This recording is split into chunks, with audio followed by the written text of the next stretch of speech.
morning and welcome to Coffee with Coach Angie. I am so honored that you chose to spend a few minutes with me here on this Monday morning.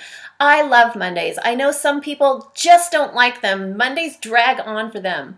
But Mondays truly are the first of 7 fresh starts that you get this week to step out in a new way, a fresh way, and with a new perspective on how you're approaching your goals, your dreams, your desires, and the things that you have to do this week.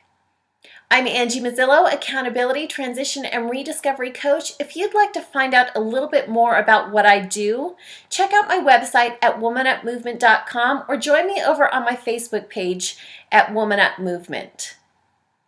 So what's in your mug this week? What do you have going on? What are your goals? What are your tasks? What are your duties? What are the things that are on your plate that you want to accomplish this week? Every once in a while, we encounter roadblocks. We encounter things that inhibit us from moving forward to our goals. One of those things is the negativity of others. What is the negativity of others and how do we overcome the negativity of others? The negativity of others and overcoming that is breaking free of the anchors of others' opinions, attitudes, and expressions. They can derail us. We put so much weight into what we're hearing from those around us. So today we're going to talk about 3 tips to help you break free of the negativity of others. We're going to talk about setting boundaries. We're going to talk about creating your own personal gratitude list. And we're going to talk about remembering your why. One way that you can overcome the negativity of others is to set boundaries.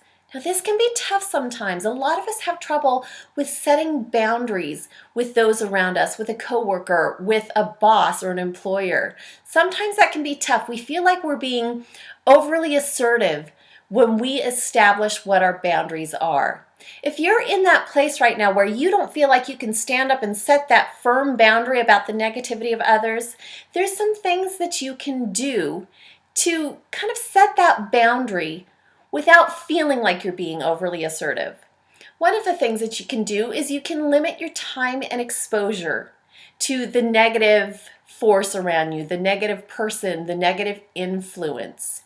You can limit your exposure in how much time you spend with them, in your proximity to them, if that's possible. But if you can't do that, you can also set an internal boundary for yourself. Figure out what your internal tune-out switch is. That can be tough, but the more you practice using that internal tune-out switch, the easier it becomes. You can also refuse to react, to argue, or to engage in someone's negative attitudes or opinions or expressions or that negative force around you. Setting a boundary is not an act of defiance. I think sometimes we mix up setting a boundary with rigidity and being defiant and being overly assertive. But sometimes setting a boundary is one of the most loving things you can do. It teaches the other person how to be in relationship with you. So don't be afraid to set a boundary when you're dealing with the negativity of others.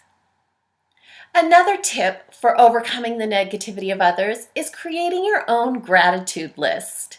We hear a lot about creating gratitude lists, but particularly when you're dealing with the negativity of others, create a gratitude list about the things you've accomplished, about the good feelings you have as you're moving towards your goals, about the things that you can feel proud of, the blessings in your life.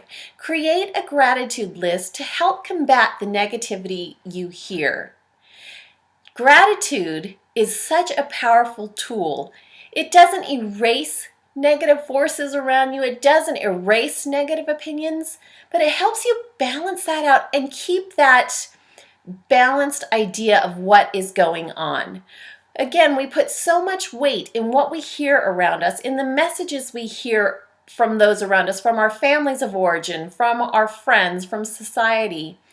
Very often, those messages don't encourage us to move forward. They're almost a hope-sucking and a hope-crushing force around us.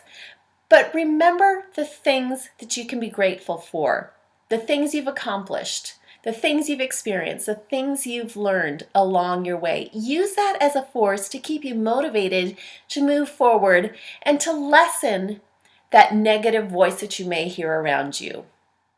The third tip is to remember your why. Why is it that you're moving towards your goal, or that you're performing a particular task, or why you're trying to get something done? Owning that why, owning that personal connection to what it is that you're doing, can help to overcome the negativity of others. The stronger you hold on to your why, the less loud are those negative voices around you. It can be tough, particularly when those voices are coming from people that you care about and people whose opinions you value. But sometimes you just have to listen to your own voice, your own internal why of why you are performing a particular task. Remember your why to help overcome the negativity of others. We're about out of time on Coffee with Coach Angie. We've talked about 3 ideas, 3 tips to help you overcome the negativity of others, 3 tips to help you break free of the anchors of other people's attitudes and opinions and expressions. They truly can derail us from reaching our goals when we let them, when we listen to them.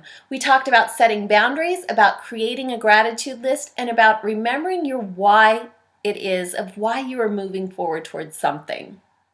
I'm Angie Mozilo, accountability, transition, and rediscovery coach. To find out about how working with me can work for you, check out my website at womanupmovement.com. Join me over on the Facebook page at Woman Up Movement as well. And keep your eye open for some awesome webinar opportunities that are coming up beginning in this January of 2015 of goal setting workshops that are going to help you set your goals, getting specific about them, finding the things that might be obstacles for you, and creating a plan and living out those goals.